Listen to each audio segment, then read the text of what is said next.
As you're sort of moving up the video game of the roles and the things that you're doing, do you ever look behind the camera? Do you ever think that you may be interested in writing or directing or producing? Is that something that either, look at Kathryn, yes. Yeah, I'm totally going to steal that question there. Yeah, one of the things that I think is, well, it gives me an empowerment on set is to understand the language, the jargon that is said, so that makes me a more proficient performer. So that if, you know, if I know the framing, I can be like, okay, you know, is that my mark? You know, sometimes it's about like the sound, you know, when you're mic'd and everything. I had very heavy boots in some of the scenes of Christmas on Fifth Avenue. And I know that when I spoke to the director of photography, like, and I said, like, what's the framing? Like, can I get a sound mat here just to make, like, poor Bob's life, like, easier? Bob, our sound person. The yes. sound director, like, yes. to make his life easier so that down the road, like, you know, in post-production, I'm not being pulled into ADR. I do enjoy looking from behind the camera and trying to understand, you know, it's very different from theater, and I've got a degree in performance acting. I studied theater at school. So it's very, very different, that directing compared to what it is when you're performing a show. Just the structure of it is different. So, and sometimes there can be little tweaks that happen when they go like, okay, you know, like, you know, reset, and the actor, because we're all self-absorbed, are like, oh my God, I did something wrong. But it's actually not. It can just be something with framing is not right. Maybe Tech the focus issue. didn't get Tech wrapped issue. properly. Tech issue. Yeah. So that's very interesting to see from that perspective, take a step back and be like, it's not all about you. But also to be able to see how things are framed. And I think in the long run, one of the wonderful things about brain power is the nurturing that you have done with crew, with cast, with multiple different talents. I think that's something that I would like to do eventually and produce my own work. And I have some ideas in mind. I just haven't. No. I haven't had the nerve yet to put it into a written script, but there are definitely things that I'm researching, and yeah, just trying to give myself like that final push to start putting it down, typing it down on paper. And I do want to produce projects eventually, and so I think it's the perfect perhaps relationship to have with this you. Love Digital platform will be a great service to you, because that's really what we're trying to do, is we're trying to bring together romance creators or people interested in doing that, and they can sort of look at our round tables and our Romance on the Table and learn from industry experts, but at the same time find like-minded people, find other producers and directors and authors, and look at their work and see if an adaptation is in your future or whether it's original ideas. And that's something that we really found when we started to work in the romance genre, is that there's certainly voracious fans out there, but basically between, you know, authors that are writing romance fiction and producers that are producing rom-com films, like there just seemed to be quite a divide, and we weren't bringing everyone together. So we did feel like this is a good way to start. And I like also that you touched upon the respect of the craft, because everyone who steps on set is a professional, has worked very, very hard the way that you both work in your roles to get to a certain point. And so it's not that easy.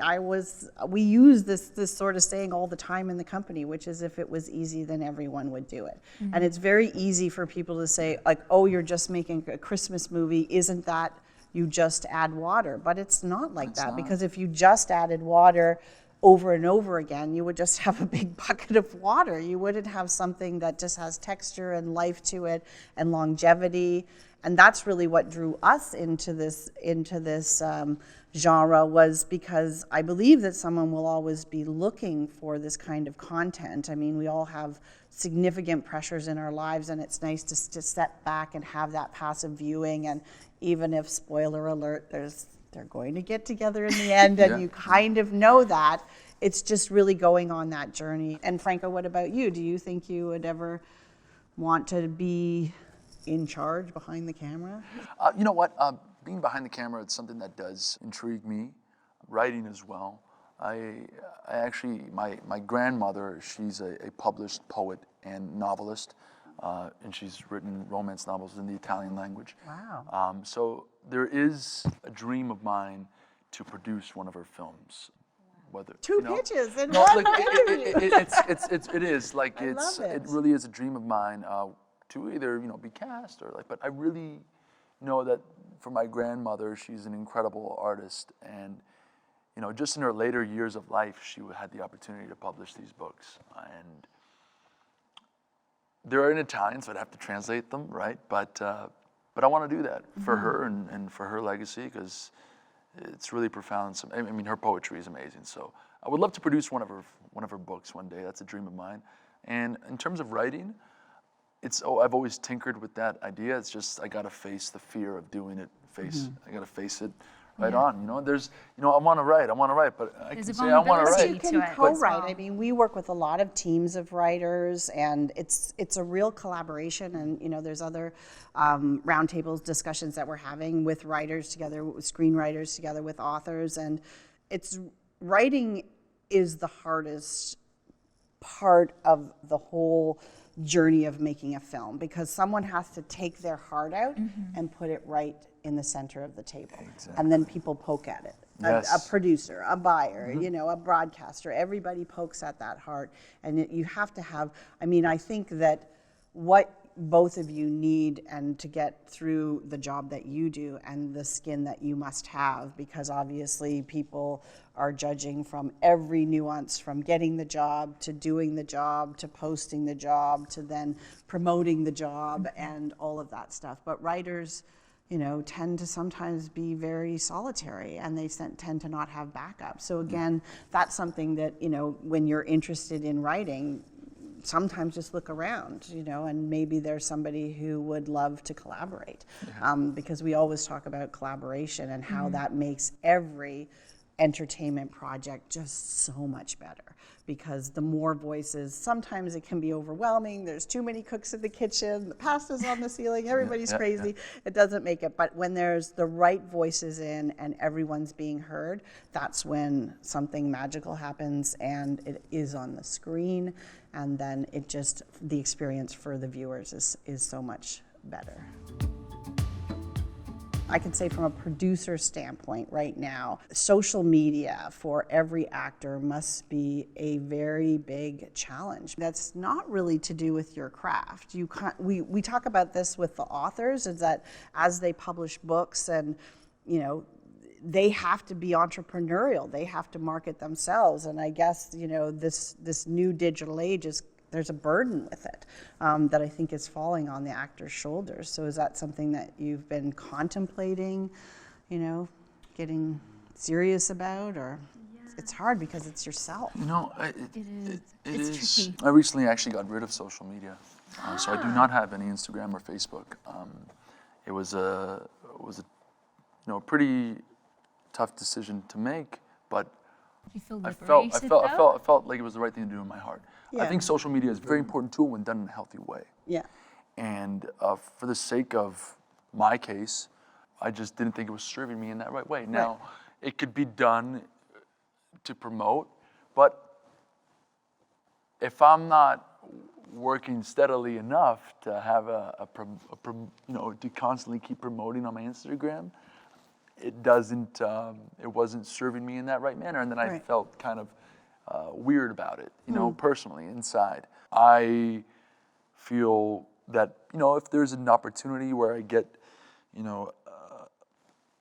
that luck of popularity where I might have to get social media back, then I can consider that. When it's right? purely professional, Right. I can just say, look, for many of us who started really Facebook early days, the weird thing is we cross-pollinated them with our personal lives. And we're not public figures by any means, but we would have, a personal life. You'd have your cousins, your aunts, your high school friends.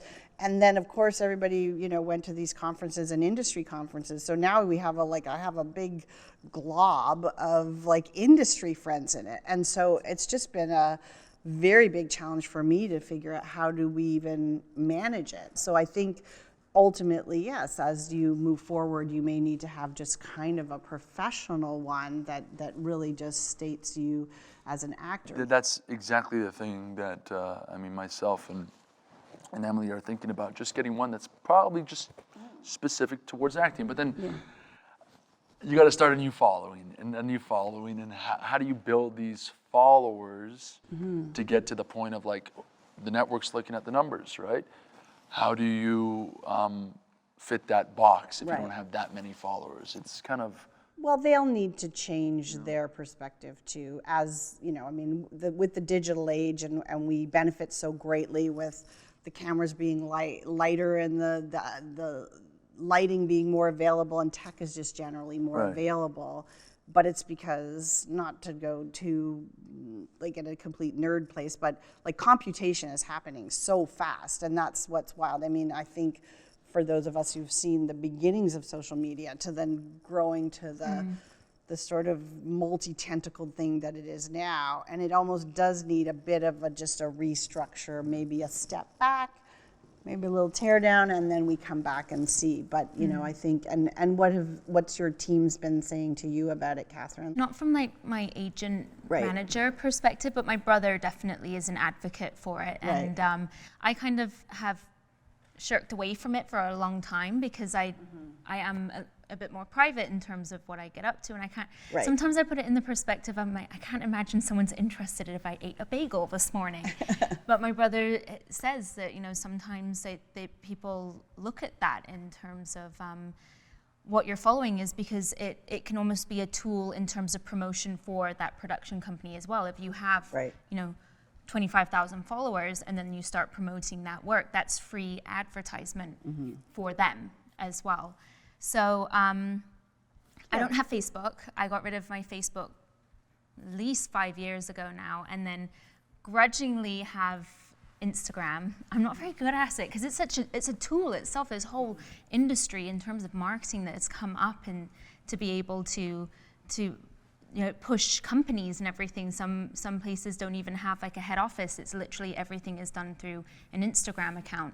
So I know that I could probably do a little bit of a better job. Sometimes I kind of disappear off of it for a while, and I give myself a timer, like in terms of what I think is good for the mental health. I only go on 5 minutes a day. I have a timer that goes off saying, you've been on for 5 minutes, and then I'll turn it off. Because it's a rabbit hole. Sometimes you'll start looking at videos of puppies, and then it's like 22 minutes have gone by, and you're like, I could be doing more with my life right now. Like, or Russian dwarf hamsters. Write my script. You can go down the Russian dwarf hamster hole, like. Write a script. Really cute. Read a book. Learn Italian. Like that's excellent perspectives on social media. But in your real life, now that you are both leads in film and television, do you get recognized at all?